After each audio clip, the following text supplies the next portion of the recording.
Pemirsa, Menteri Pariwisata dan Ekonomi Kreatif atau Kemenparekraf Sandiaga Salahuddin Uno juga mengajak seluruh pelaku ekonomi kreatif untuk berlomba-lomba menciptakan souvenir Pekan Olahraga September 2024 mendatang yang akan berlangsung di Provinsi Aceh dan Sumatera Utara.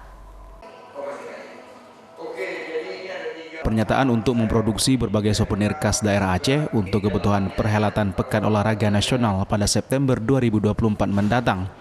Saat berlangsungnya pertemuan dan bimbingan teknis dengan para pelaku usaha ekonomi kreatif di Kota Banda Aceh Senin sore.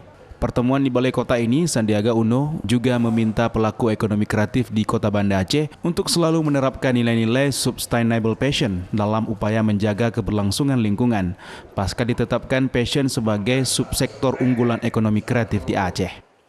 Dalam kesempatan tersebut, para pelaku usaha juga merajut berbagai aktivitas seperti menjahit gelang, tas, dan vas bunga.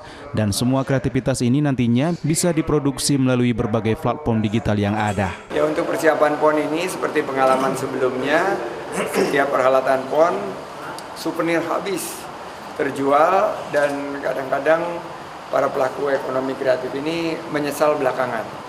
Nah, kegiatan pelatihan bersama Pak Fadil, Pak Said, ini kita harapkan untuk mempersiapkan para pelaku ekonomi kreatif UMKM Kota Banda Aceh memproduksi dari konsep green kreatif, jadi konsep-konsep yang berkelanjutan.